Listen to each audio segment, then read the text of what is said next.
We are live. It is another week of the Wudi 3, week 15.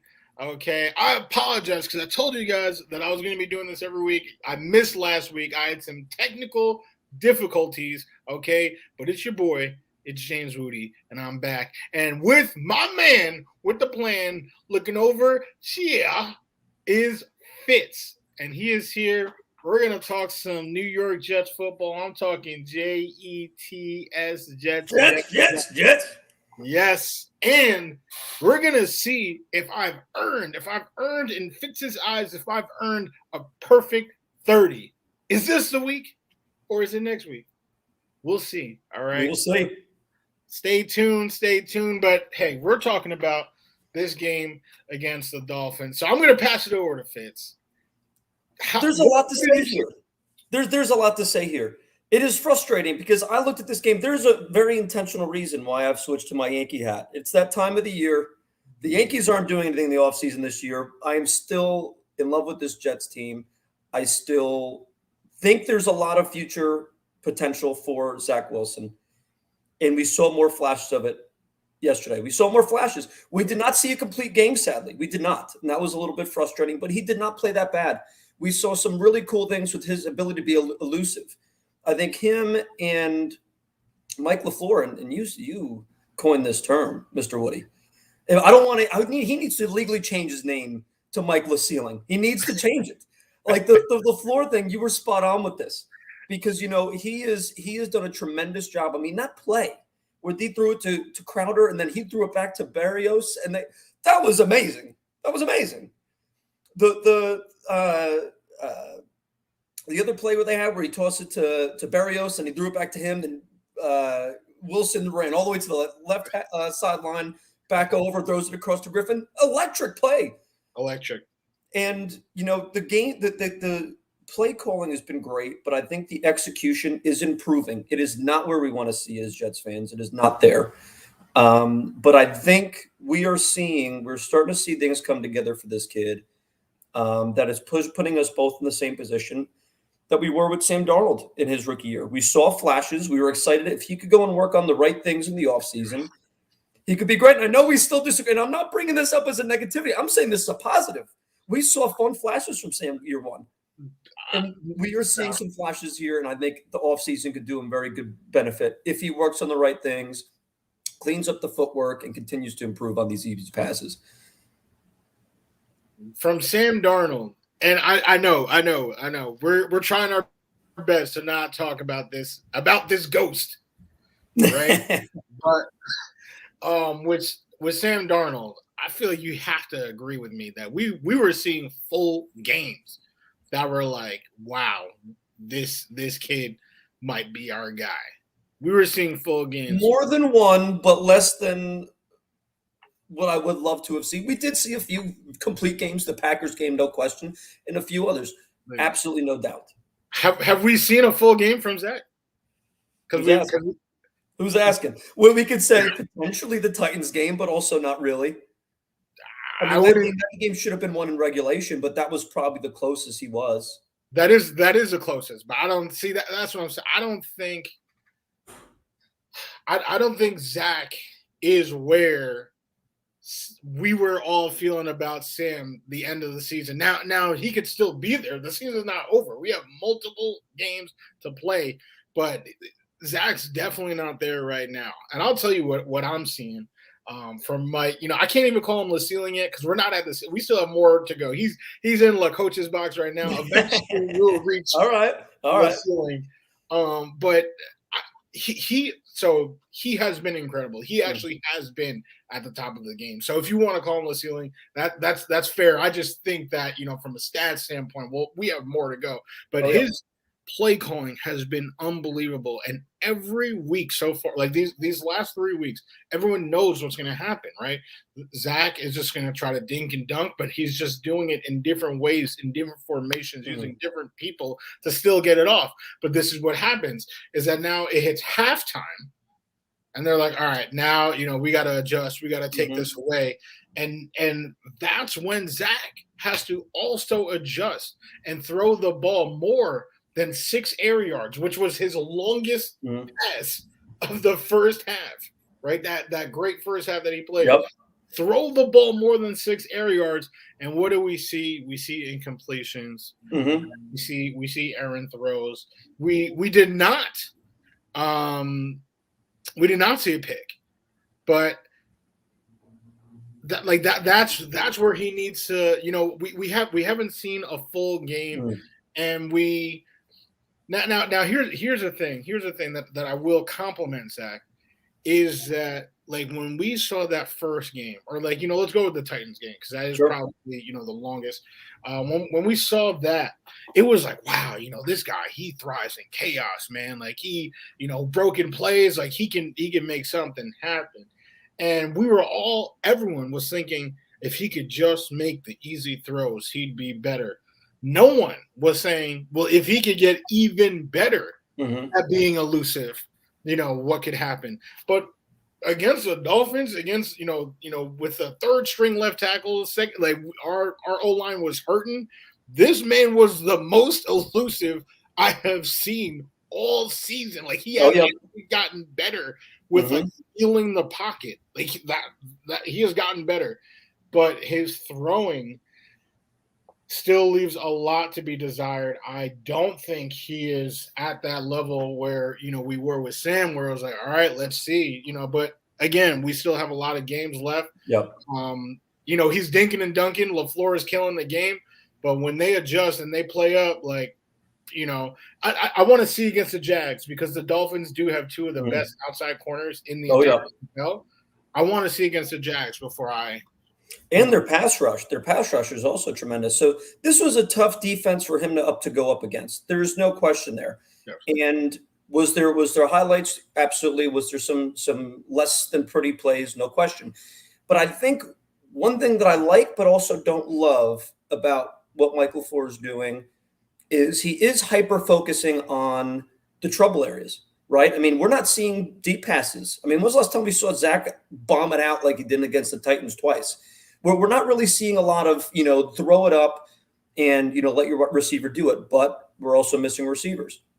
Denzel Mims, God knows what's happening with this man. Were we on the wrong side of this? Is it free the Jets from him? Which I don't know which way to go. I am very confused. But, we're playing a very conservative. I don't know if it's Zach or the play calling, a little bit of both. We're not really seeing him kind of really just rip it, downfield. And it's been a few games where it's been like this. And I appreciate the conservative game calling, but we've got a little bit more of a Mitch McConnell. When I want like a Ron Paul conservative, like a little bit like conservative, but still a little wild. He's still got a little bit of wild side to him. So I think if we're able to find that balance of making sure that Zach is getting the practice, because how do we look at these last, few games of the season? This should be practice for him. Hyper focus on the areas where you're not doing so well, but still, get some practice in the areas that you're known for kind of doing, which is airing it out, the backyard football. I want to see a little bit more of a yin and a yang rather than just these short passes like we mentioned. He did open up a little bit more in the second half, but not quite as much as I would have liked to see. I would have loved to see a lot more deep passes, a couple of game, threaten the outside receivers. But again, like you said, they have very good outside receivers. But I'm okay with seeing interceptions from him. If he's making decent, decision making, and he's going and let's see what he could do. Open up the box. And the box has very much been open, but I think challenging him a little bit more diversity to the game is somewhere where he could really benefit the practice with. He could go and do these short passes, and that's fine. And he put together a pretty good first half. But when you go and are kind of mixing this up and you're not just expecting to throw it 6 yards every play, can you go back and forth and manage both sides of that game as a quarterback, and put it all together? And that's what I would love to see in the next few games from him. Zach Wilson, we could talk Zach Wilson all day. My biggest, game recap. Duke who? Duke Johnson? Where the heck is this guy? What happened? Well, this guy lit us up, James Wudi. He lit us up. Were you expecting this? I was not. I didn't even know Duke Johnson was on the team. I won't lie. He made zero appearance in the Wudi 3. But I literally said that, because I did think Myles Gaskin was going to start. I said, are we going to make him look like Barry Sanders? And that is what Duke Johnson was looking like, 100 yards. That's like, one of the first times in his career that he was carving us up. Our run defense is horrible. No one is talking about it, but, one of my top needs for this Jets organization are linebackers. Honestly, we do, we do need better run stopping up front. But Quinnen is doing what he can. The second level, once they get to that second level, there's there's only one CJ Mosley, unfortunately. It's frustrating too, because I want to agree, and I see the reason why you're saying this. The issue I have is, Quincy Williams is right there too. We got CJ and Quincy, and is it as much on the linebackers as it is on the defensive scheme? I think there's something missing here. It could be both. I mean, CJ Mosley, he's consistently getting mid to upper double digit, 17, 14 tackles every single game. He is the defense. He is our defense. He is our defensive player, and that's who we have. Yes. And Quincy Williams as well. But I agree. There's something weird. There's some disconnect with the linebacker core, which I don't think is really that bad. I think our linebacker core is pretty decent, but for whatever reason, they're not in the right places in the run game. They're there, when the ball's getting passed, you got CJ or Quincy right there, and they're about to light you up. But for some reason, like you said, they get past the D tackle, and they're off. I hate it.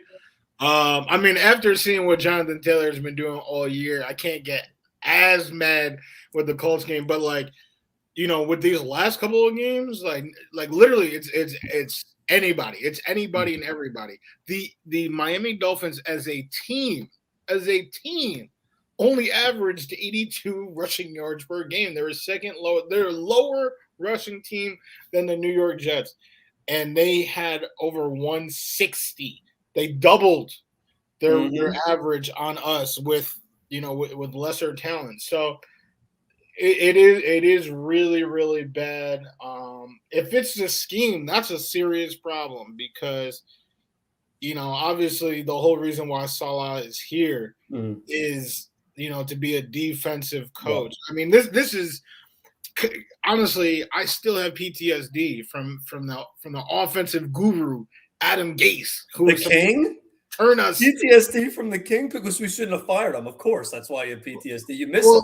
It was a dark day in the world of James Wudi. He was supposed to be the top 5. He was supposed to be an offensive mastermind. He unlocks our young QB. He was supposed to be great, and for his entire tenure, we are dead last in offense. And so all right, we're gonna fire him, and we're gonna go the opposite way. We're gonna get a defensive guru, a young mind, a bright mind, who's just participating in the Super Bowl, and he's gonna turn our defense into a stalwart. 30 seconds. We are dead last in the NFL in defense. It's frustrating. There's a few things to look at here because you're absolutely right. And for one, we know that Salah has given the play calling to Ulbrich. How long that's going to last, and if that's a good decision, a long-lasting decision, is yet to be seen. I don't like the coach picking the plays. We'll see how long. I think it's pretty fair to say Mike LaFleur could be the longest tenured Jets coach that we go and have for the next decade so far. But Salah, I think there's something else that has to happen there. We're dealing with a lot of injuries. We're dealing with a very young offense and defense, but this defense is extremely young too. And look at what we saw out of my boy 2-6 Eccles. What we saw out of the TikTok star Bryce Hall. We saw 2 young defenders put on a freaking clinic in the secondary yesterday, and you could not be happier about that. But like you're saying, there's some disconnect with our scheme and being able to identify and properly stop a run that is driving all Jets fans across the country, across the world insane. Even in London, Even in London, they're going to be there soon if they're not there already. It's I truly don't know, but that side of the ball definitely needs some attention. I don't know what to do about the injuries All right, I don't want to say it over and over, but literally, we are the top 3 most injured team in the NFL 3 years in a row. Mhm. Literally number 1, 2 out of those 3 years. After that first year, Gase actually fired the trainer. Hey, our guys are getting hurt, and that didn't really stop anything. I don't And it's know. odd too because I was a little bit suspicious going into this. You know me with the conspiracy theories, right? I went and I saw Gase come in, and it followed him. He had a problem in Miami too, so I'm thinking, what is Gase doing in practice? But now we're seeing the Giants have this issue too. Is it the turf? I'm seeing some people talk. Maybe it's the turf that they're practicing on. I don't know, but you are absolutely right. And there is some consistent lingering issue that is following us for the past 3 years now, where none of us can figure out if our life depends on it. But something's got to change because losing some of these guys that we have is, in Ulbricht's defense, putting him in a tough position. And who knows if we had a full healthy team, or even if we had a mostly healthy team, what this defense would look like.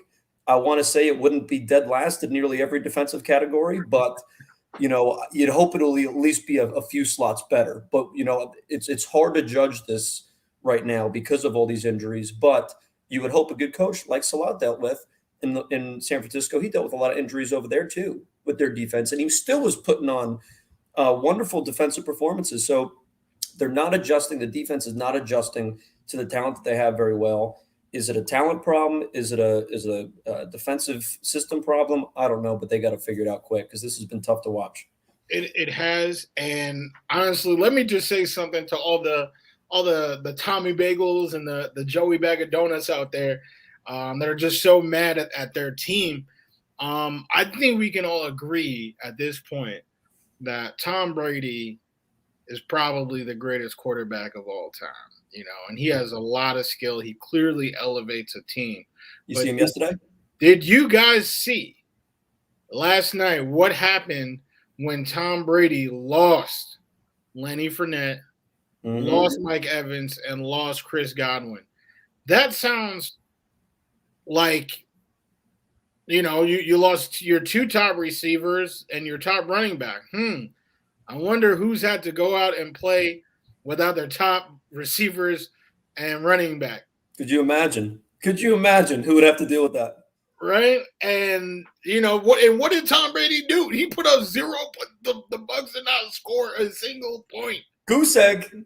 Didn't score a single point. But we expect children to put up 30. And not to mention, and just to build off of that, because you're absolutely right, his second string talent is a little bit different than ours. So I think there's a little bit of an additional buildup in what you're saying here. Is he had a lot better 2-3s to be working with than we have traditionally have, and he still couldn't move the ball down the field. So that's an absolutely great point. Exactly. That's what we need. I don't know if we need to change the water. If people need to stop drinking tap, they need to stop drinking the tap at One Jets Drive. They need to do something. If we just had a healthy team, I promise you, there's a reason why so many analysts were saying, the Jets are so improved. The Jets are so improved.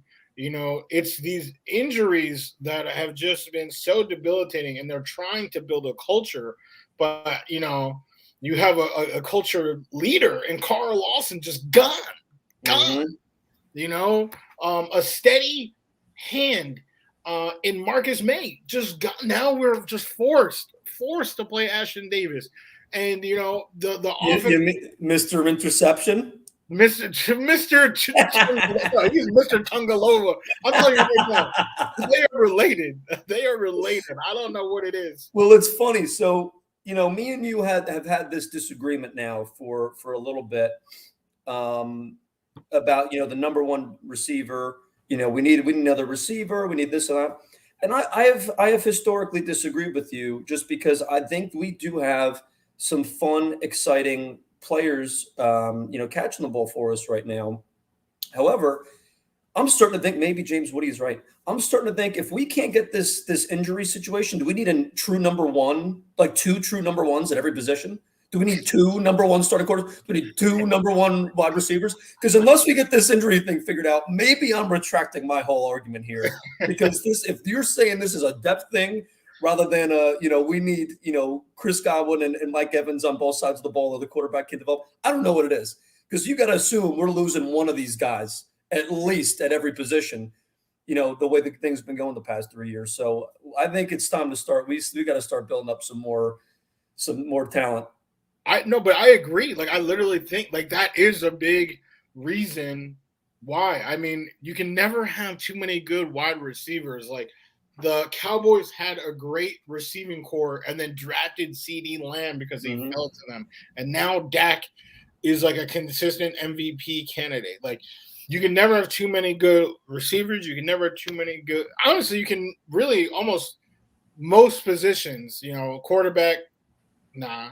Running back, too. Like, the Browns have been killing it. Oh, quarterback, no. We got Zach Wilson and Mike White, my friend. What are you talking about? We got the two best future quarterbacks in the NFL on the New York Football Jets right now.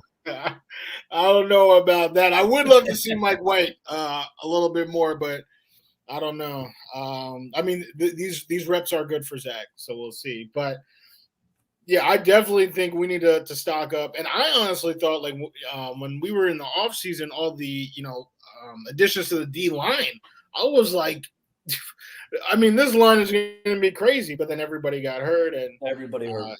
Yeah, it's been average. It's actually been below average, to be honest. It has been. Well, I mean, I think we still have some fun things to look at. I think some of the things, like, Michael Carter came back, and he was a non-factor. We're going to get into the Woody 3 here in a minute, but I actually reached out to James Wudi when I first read it, and I was like, "Hey, buddy, you missed something. Michael Carter's back." And who's the idiot now? Who would have guessed? You can text it back. You're like, "Oh shoot, I forgot." And not a factor. That was I think one of the bigger surprises of the game. Not only Ashton Davis, the king of interceptions, but having Michael Carter be as much of a non-factor as he was, that was a little disappointing. It's his first game back. I'm not worried about him at all. The kid's going to be a stud, but I was expecting to see a little bit more out of my boy MC1, MC Hammer, my dude, and there was not that much there.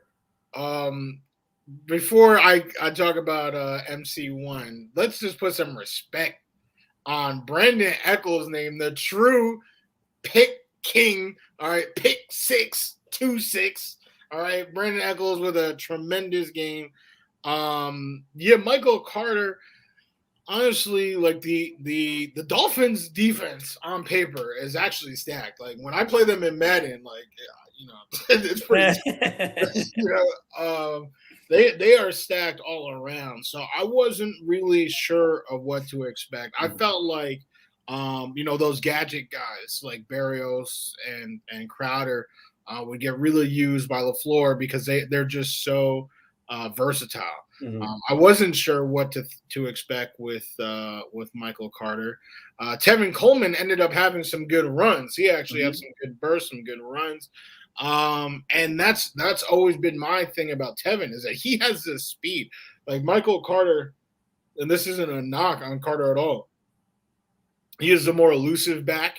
He's harder to tackle. Yeah. But the burst that Tevin Coleman has out the blocks, like, no jet running back has that.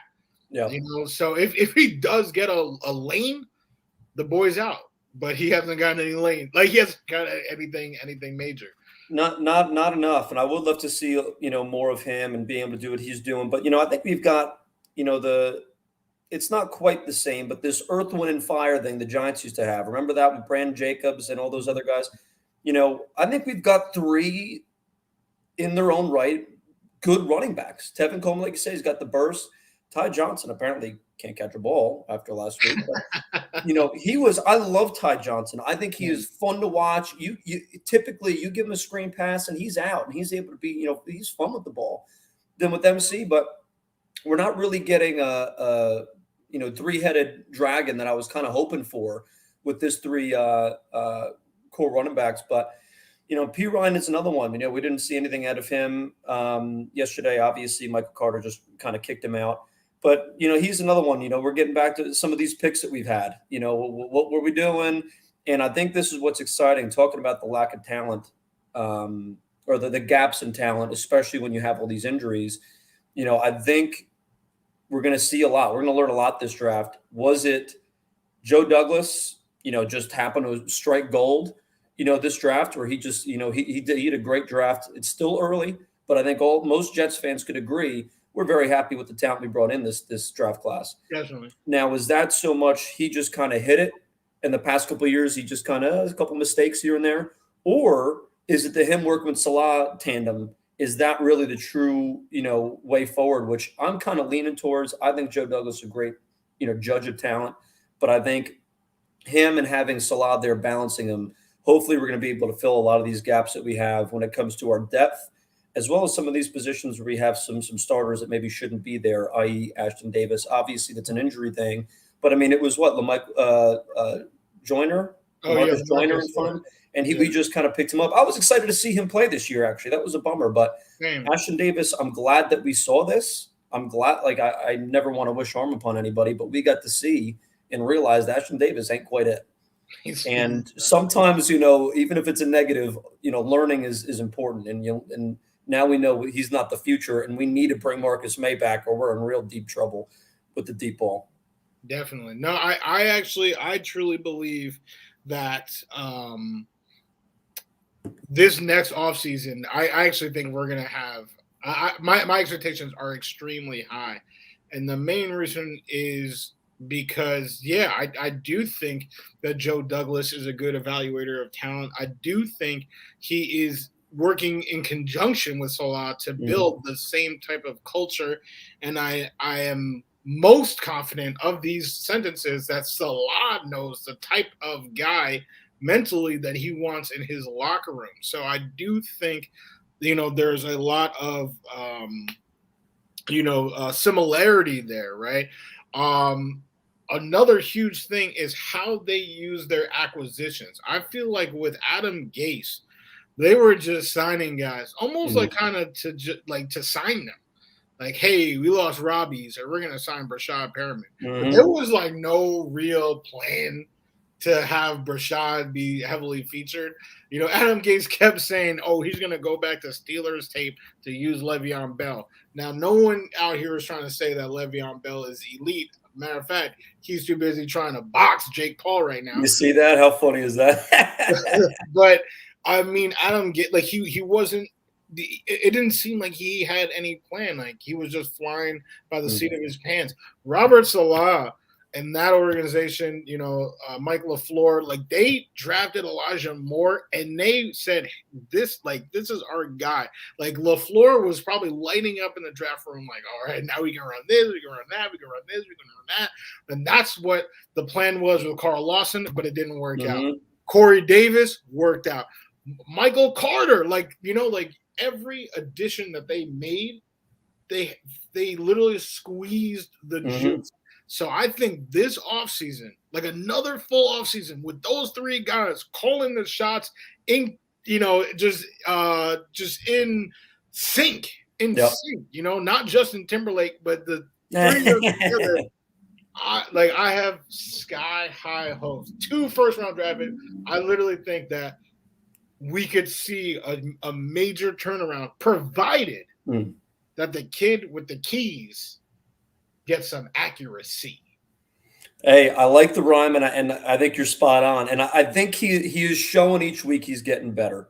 But, I think I agree. We have a good draft. I think we're going to probably lean pretty heavy on the defense, early, mid, and deep in. And if we do that, getting back to in sync, if we can't figure out our defense, Mr. Olbrich is bye. There is. I have seen enough with. I am so fed up. This defense. We talked about this a few times now. This defense. I would sometimes change the channel and see what else was on when our offense was on the field for the past few years. I wanted to see the defense play. That was the bread and butter, and it has been lost in this transition. Sure, we got a younger team. Sure, we lost some players, but there's not enough coming out of this defense, and I'm hoping that this draft is going to help address that, and Olbrich can figure it out, because I like the guy. I want him to do well, but I think all of us are getting to our wits' end with this man. because this has been tough to watch week in and week out. Absolutely pathetic defensive football. Absolutely. Now, Ulbrich, week in, week out, he has not done the job. But we're going to see if this week, if I did the job, because we're going to talk about the Wudi 3. What a transition. This guy's a pro. Let's come on now. That's beautiful. We got 3 points. Oh, I'm off camera. We got 3 points. And, it will be pretty much we're going for the perfect 30. All right. Scale on 1 to 10. Fitz is going to rate me here. And you guys already watch, you guys already read the article. I know you guys do, right? You guys read the 3 points. This is what I'm looking for. And pretty much the question is, how much did my point actually play out and be relevant to the game? So we're going to start off with the first point. Quite not the same game. Because honestly, the worst thing, first of all, I don't even like Facebook. But because of my employment here outside the side, I do use it. But my least favorite thing are the ridiculous comments. There were literally hundreds of unique names that I saw create posts and say, "Should we hire Urban Meyer?" Did you see this? Who are these maniacs? These sickos? Like, what? It's got to be all Urban Meyer burner accounts. He's got a lot of time on his hands now. There's no way that Jets fans are this low IQ. I don't want to believe it. I do believe it. The bag of donuts, Tommy Bagels, I'm telling you. And I don't know in what world that is an upgrade in any way. Controversy. That's the only way. But I don't want him on the team as a towel boy in the locker room. Keep him. He is a disease. He went in there and he was an absolute disease to the entire Jacksonville organization. And how anybody could even consider that being a reasonable idea, back to the drawing boards, kid. Yes, exactly. Back to the drawing boards. But this is the type of stuff that we as Jets fans have to endure. And another one of these ridiculous claims were some of the posts that I saw that was talking about Old Man Flacco. And it's like, hey, Old Man Flacco got these stats. If Zach doesn't have these stats, he sucks. And it's like, wait, what? Did you see what Flacco had at his disposal versus what Zach was about to have at his disposal? I didn't even mention left tackle George Fant because, honestly, I've been trying so hard to make it perfectly clear that the offensive line isn't the biggest issue, which it had been for 3 years, that I didn't even want to, shine any light that the line might not be up to par. But we did see that the line was not up to par with Connor McDermott at the helm and then, AVT going down, going in and out of the game. It was not great. But the key point being that Zach was not anywhere close to the same factors that Flacco had. And the Dolphins, coming off a bye, 5-game winning streak, they were only allowing 11 points per game during this winning streak. And as anyone could see from this ticker that's been going by for the last 33 consecutive minutes, the Jets put up 24 points. They doubled that average. That has not happened at any other point this season where we're doubling a team's points allowed over any given time. So usually when we're putting up points compared to averages, it's a fraction. It is not a multiple. This was cool to see. But no, I think this one's spot on. I'm giving you a 10 on this one. A lot of factors here that you completely, perfectly hit. With George Fant out, obviously, with the wide receiver core, being banged up. Even with Michael Carter, he was back, but he wasn't his full self. So I think you hit the nail on the head here. The Dolphins have completely turned it on. I've been a Tua Tagovailoa. Did I nail that?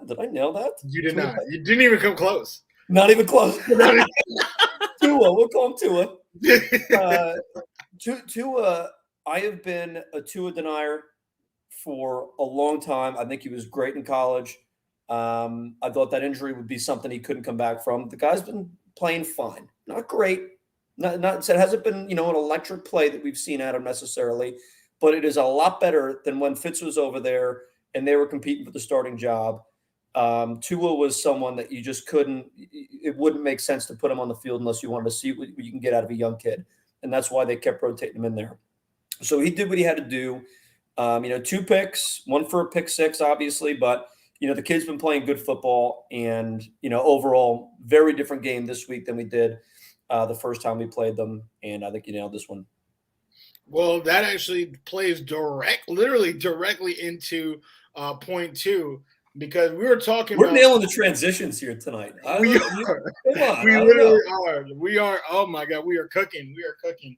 And I'm telling you, when I'm talking about passing the test, I was specifically talking about Tua, and I'm not even going to pronounce his last name, because when you did, you actually said an orchestra instrument in there. You were like,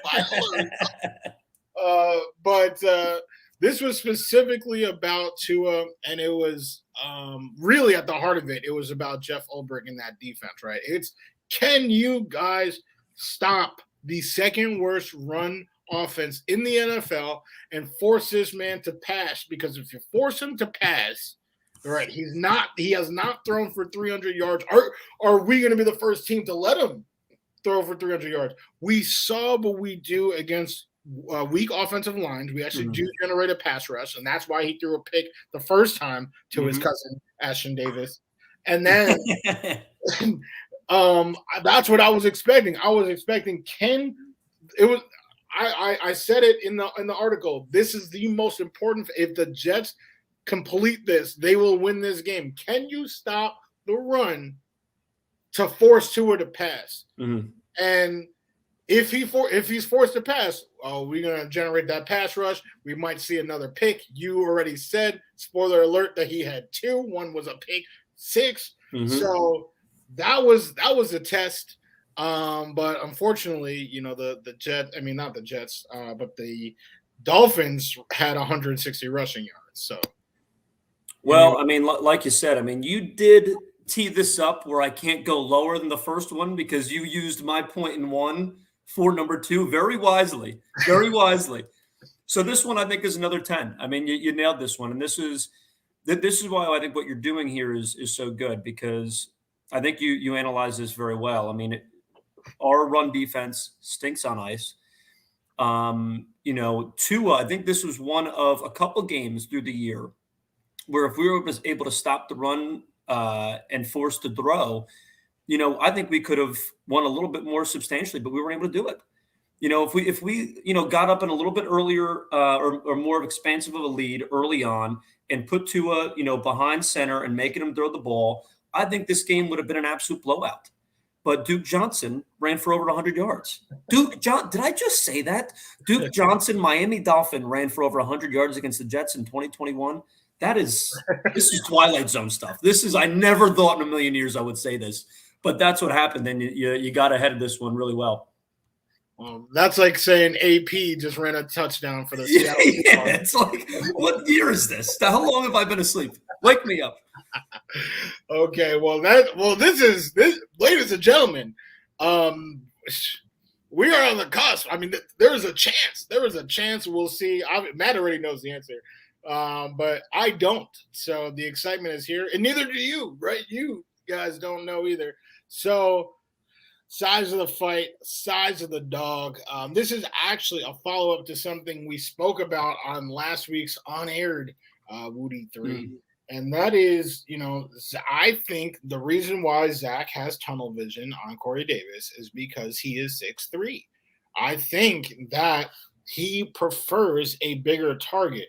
But right now, literally the only Jets receiver, like even close to the rotation, that's above 6'1", is Denzel Mims, who everybody hates. So Zach is really out of his element, and that's why we've been seeing a lot of Barrios. We've been seeing some Crowder, but who have we actually been seeing that makes me always say, I'm always texting Matt during the games like, hey, we need this, we need that. Ryan Griffin, 6'6" Ryan Griffin. So the point here was we are really going to see, especially with, Byron Jones and Xavier Howard, I was expecting them to pretty much, shut down Keelan and Denzel. And Denzel didn't even play most of the snaps. I mean, that was DJ. There were a whole bunch of, it was a revolving door of receivers. Mm-hmm.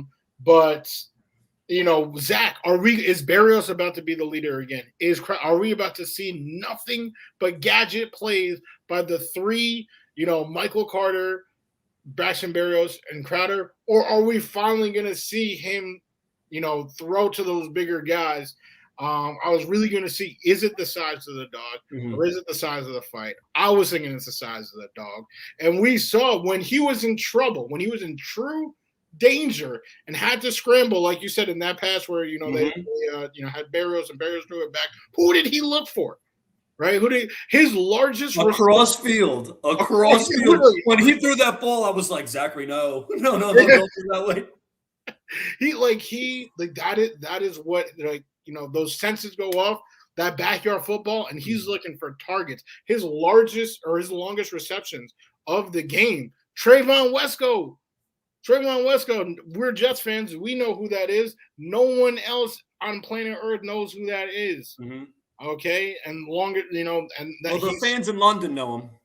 That's true. Sipping tea and crumpets. They're like, oh, okay.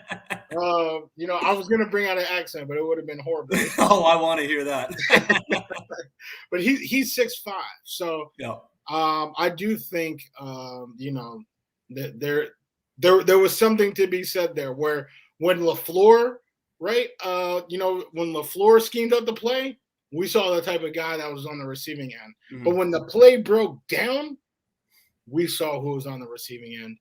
Who's eventually going to win this? Will we eventually get some dogs, or are we just going to rely on fight? Well, I think you brought up some very good points here. Now, like you mentioned, Elijah Moore. I mean, Zach loves Elijah Moore. And if you're anybody with half a brain would, this guy is, you get the ball in this guy's hands and the guy's electric. For whatever reason, he loves Berrios. When some of these guys are gone, I think with this, I think it was a little bit more size of the fight. I think you're right. I think he does like the size. He loves Corey Davis. And like we talked about again last week with the catch radius Corey Davis has. I mean, it's insane. That touchdown he had where his hands, he was all the way back up here a couple weeks. That was how he caught that and got his body in that position to catch that was very impressive. I'm going to give you an 8 on this one. I think you're looking at the right things. For size of the dog. If he really does like these bigger guys, which I think he does. I think we would have seen a little bit more Keelan Cole, Denzel. We didn't really see. I mean, we're going 2 consecutive weeks now of the shortest guys in the fields getting the most targets. Berrios and then Jamison Crowder. I think he does like the bigger guys, but he seems to look at the small guys when there are some bigger options more so than the big guys. In trouble, of course, he's looking for those big guys, and you're absolutely right there. But if you're looking at the total targets for the game, and these are 2 straight games where Berrios and Crowder are really stealing the lion's share here. So I think it's a good thing to look at. I'm curious to see what we do in the offseason. We bring in some larger guys. Or do we like the speedsters? What is it with Zach? Because Zach had, was it Dax Milne over at BYU? He had like 1,200 yards or something last year. He was the number 1 receiver. I think he had almost twice as many receptions as the next guy, and he's 6 foot flat. The next highest receiver was 6'3". I did just look this up before the show. I am not memorizing the heights of BYU wide receivers. But I think you are into something here. I want to see how our wide receiver core matures and develops to kind of see exactly what is a little bit of both, because I think he likes a little bit of both.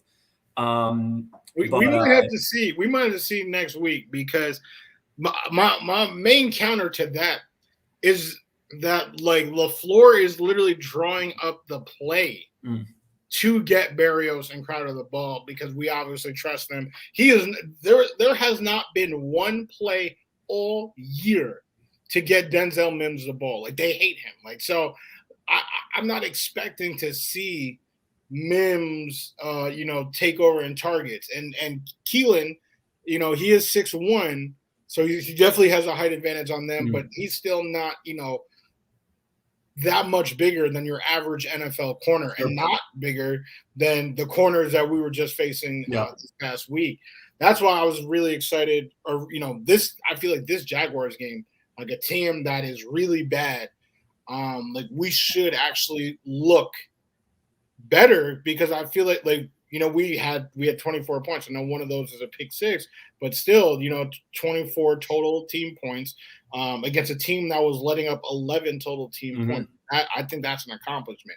The Jags, who have just been getting smoked, like, are we about to do some work? Their corners are clearly not on that same level. Like, are we now going to see Denzel Mims? But I do think Ryan Griffin, who literally only existed 2 years ago, right, as Sam Darnold's safety valve, because Darnold, as we all know, loves the middle, right? He throwing outside the numbers was a tall task, man. Oh yeah, very tall, very tall. But inside the numbers, he loved it. Yeah. And Ryan Griffin, right? He made a star out of Ryan Griffin. Literally, Ryan Griffin should be thanking Sam every day, because he got a 3-year deal only because of that. No question.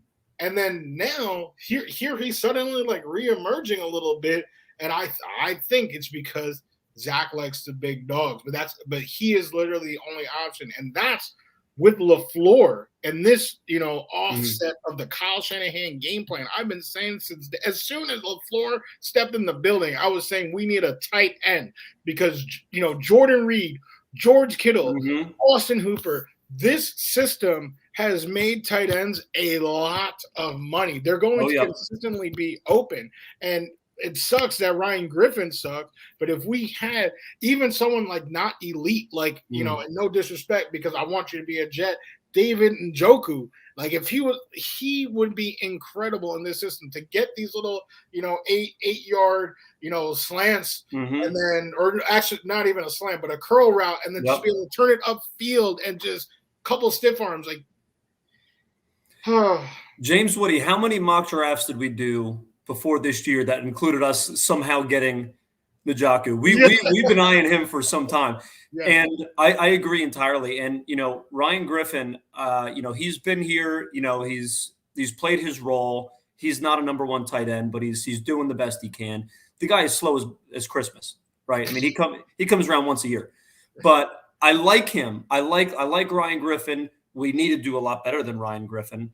But I think considering we do not have it, Tyler Kroft, I like Tyler Kroft. We don't really see enough of him. He's maybe not the albeit answer, but if we have a Tyler Kroft and one other guy, we're able to either Njoku or whoever the heck it is. I would love for us to draft. I know there's a couple, big tight ends that are in this draft. I think there's 3, pretty sizable, pretty decent tight ends that we can go and target. Definitely. I don't know if we want to use one of our pretty premium first-round picks on it, but maybe we trade back, do something there. I would love to do something with the tight end position, because you're right. This is one that's been suffering for pretty much ever. Dustin Keller, Anthony Becht, I can't even think, who has been our tight ends. It's been a massive position of need that's been completely ignored from offensive system to offensive system over the years with this organization. So I think it's time that we pony up the cash and we go and make a change there, because we definitely need it. Definitely. I personally am hoping for a free agent instead of one of these young kids. I will not lie. I did not research the free agent class before saying this. So I'm assuming Zach Ertz, but he's a little bit older. He's not really quite the athletic. I'm surprised we didn't get him in the first place. We should, with the Joe Douglas connection, I was like, oh, we're getting Zach Ertz, and I could be excited about it. I hope we don't, dump the bag on it and, think, oh, we're good for tight end for a while, because, he's gotten hurt a couple times. He's older, but he would have been a great stopgap into allowing us build a game plan around a guy that's over the middle, that's, on the line, coming off the line to make some plays, figure out how to do it, because we haven't had an offense that includes a tight end in the history of the organization.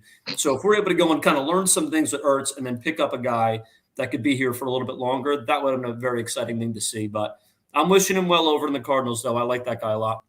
Absolutely. He was starting on my fantasy team.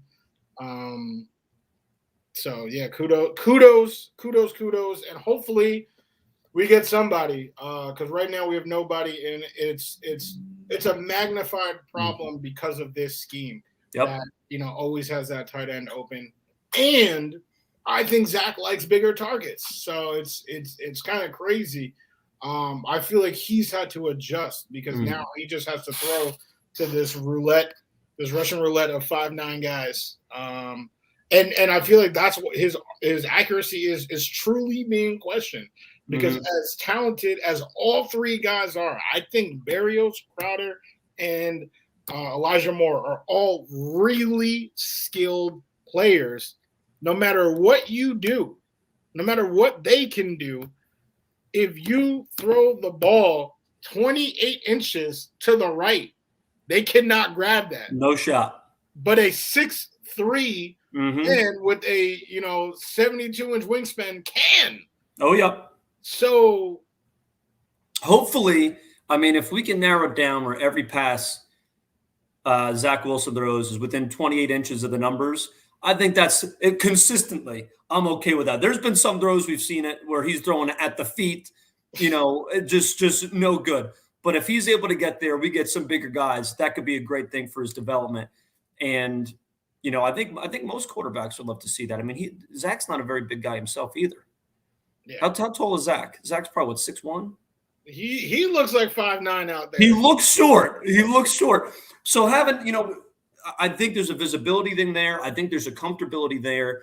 And I think you're absolutely right in that. So, getting some taller tight ends in, bringing in another tall wide receiver, honestly, I don't even think they have to be necessarily tremendous. If we just get a big guy, we've got Corey Davis, Elijah Moore. We'll see. Hopefully we keep, a Crowder, a Berrios, just kind of as a plug and play guy. I love Crowder. I don't want to see him gone. And I know you like to bring up when I used to go and say, maybe we trade him and get a tight end. And look where we're at right now. We don't have a tight end. And I'm glad we didn't do it with all these injuries we had, because Zach would really be screwed. We think he's screwed now. He didn't have Jameson Crowder. Where the heck would we be? But I love that man. I want to keep him. But we got to figure out something to get a taller receiving core around this young kid, because it's only going to do good for his benefit, for his growth. Definitely. Well, let me just say here that this week I fell short of the mark, but I was better than last week. The unaired episode, so you guys don't even know. So it was 27.5. He had 27.5. He just barely improved. Hey, but improvement is improvement, right? Zach Wilson, right? He's the kid with the keys. We're trying to see any little improvement that we can get. So I'll take this little improvement from the Wudi 3. As I strive, I will strive to get the perfect 30. And I will let you guys know what I'm looking at when these Jags and these Jets play the first overall pick, plays the second overall pick. There will be a lot. There's actually a lot. And I know everyone's talking about the draft. But I'm talking about these guys. I'm talking about these kids on the field. So that's I'm excited for this week, Mr. Wudi. I'm excited. This, with this game, I think you brought out a lot of interesting things to look at, in front of two teams that, aren't, this ain't their year. And seeing another, week against, the Jags, I mean, we're looking at a lot of growth things here. So I'm excited for the Wudi 3 coming out this week. Yeah, it should be, Friday. I don't even want to say a time, but, just make sure Friday you go on Side to Side Sports or follow us on Instagram. As a matter of fact, speaking about Instagram, this is our winner of the 100 follower sweepstakes on Side to Side. Okay, we spun the wheel. All right, it didn't say Fitz, but Fitz won it. All right, so kudos to him. All right, no collusion. That was totally natural. I didn't pay them off. Just because I'm here today does not mean I got any special treatment. I was surprised myself. No collusion at all. I won't even lie. I wasn't even a part of it. So I found out late. So I also was not a part of it. That's one of the best things about having a brand, right? You don't have to do everything. So shout out to the side to side team right there. But yeah, follow us, do your thing. Let us know. Say in the comments, whatever you want. If you think my head looks big or that Fitz smells through your, let us know. Do you have that feature? Because I'd be in some trouble. That I do not. I don't think that exists yet. But maybe one day. Maybe, one day. And during that day, hopefully Zach Wilson will be a great quarterback. So with that being said, 28 out of 30, it's fine. Catch us here next Monday where we break down what happens when the Jets play the Jags on the Wudi 3. Fitz, take us home. Thank you all. Appreciate you guys plugging in. Go Jets, baby.